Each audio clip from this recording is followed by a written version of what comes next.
एक बार दो राजाओं के बेटे दुनिया में अपनी किस्मत आजमाने के लिए गए। उन्होंने अपने परिवार को विदाई दी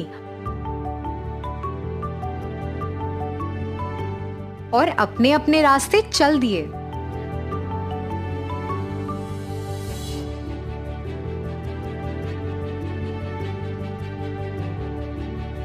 कई वर्षों तक वे हर जगह गए और वे सब कुछ किया जो वे चाहते थे।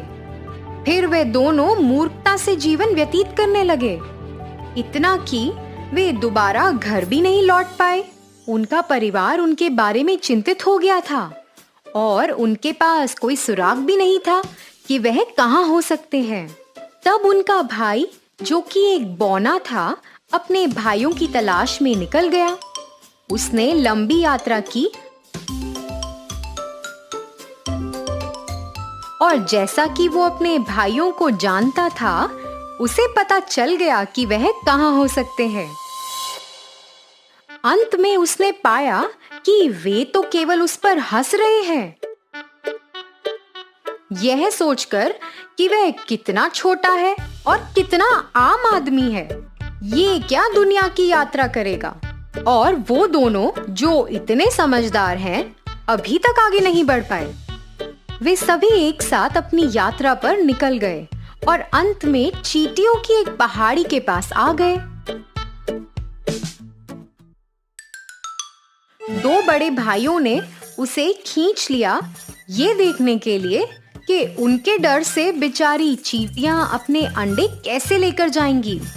फिर छोटे बौने ने कहा, इन नादानों को आनंद लेने दो, मैं तुम्हें उन्हें परेशान नहीं करने दूंगा। इसलिए वे चले गए और एक झील के पास आए जहां कई बतखें तैर रही थीं। दोनों भाई दो बतखों को पकड़कर उन्हें पकाना चाहते थे, लेकिन बौने ने कहा, अरे इन नादानों को अपने हाल पे छोड़ दो, आप उन्हें मार नहीं सकते।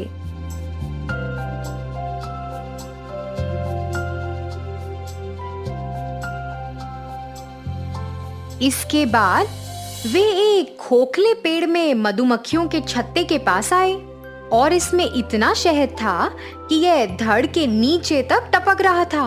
और दोनों भाई पेड़ के नीचे आग जलाकर मधुमक्खियों को मारना चाहते थे ताकि वे शहद प्राप्त कर सकें। लेकिन बौने ने उन्हें वापस पकड़ लिया और कहा, इन सुंदर मधुमक्खियों को छोड़ दीजिए, मैं आपको उन्हें जलाने नहीं दे सकता।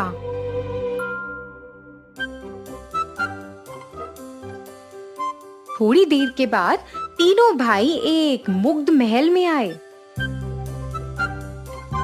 तब वे सभी कमरों से गुजरे जब तक कि वे एक दरवाजे पर नहीं आए जिस पर 3 ताले थे।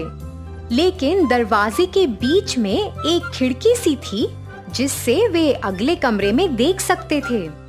वहां उन्होंने एक मेज पर बैठे एक छोटे बूढ़े आदमी को देखा और उन्होंने उसे 1 या 2 बार बुलाया, लेकिन उसने नहीं सुना। जब उन्होंने उसे तीसरी बार बुलाया, वह उठकर उनके पास आया। वह कुछ बोला नहीं, लेकिन उन्हें पकड़ लिया और उन्हें सभी प्रकार के अच्छे भोजन और शरबत से भरी एक सुंदर मेज पर ले गया। जब उन्होंने अपना मन भरकर खा लिया, तो उन्होंने दोनों को एक बिस्तर कक्ष दिखाया ताकि वे आराम कर सकें। अगली सुबह वे सबसे बड़े व्यक्ति के पास आया और उसे एक संगमरमर की मेज पर ले गया जहां 3 गोलियां थीं, जिसमें महल के खंडित होने के तरीके की जानकारी थी। पहली गोली ने कहा, ताई के नीचे लकड़ी के भीतर राजा की बेटी के 1000 मोती हैं। वे आपको ढूंढने हैं और यदि कोई सूर्यास्त तक नहीं मिल पाया तो ढूंढने वाला खुद संगमरमर में तब्दील हो जाएगा।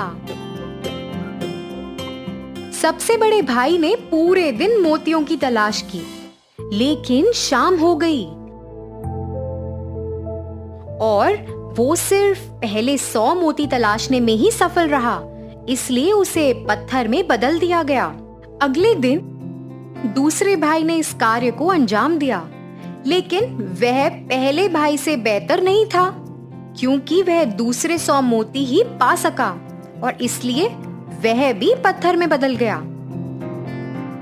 आखिर में बौने की बारी आई और उसने काई में देखा, लेकिन यह मोती खोजना बहुत कठिन था और काम इतना थकाऊ था, तो वह एक पत्थर पर बैठ गया और रोने लगा।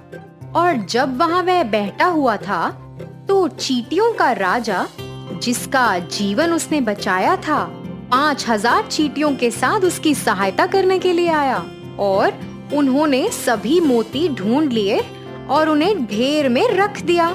फिर दूसरी गोली दिखाई दी और उसने कहा, राजकुमारी की शयन कक्ष की चाबी को झील से बाहर निकाला जाना चाहिए।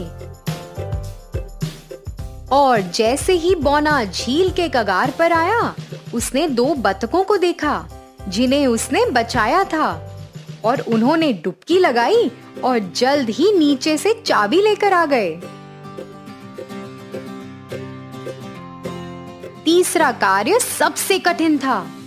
यह राजा की 3 बेटियों में सबसे छोटी और सबसे अच्छी बेटी को चुनना था।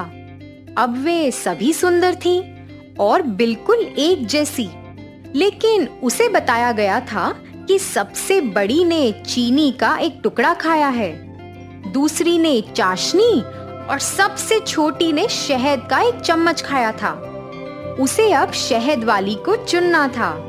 तब मधुमक्खियों की रानी आई, जिसे आग से बौने ने बचाया था, और वह तीनों के होठों पर बैठी, लेकिन आखिर में वह शहद खाने वाली के होठों पर बैठ गई।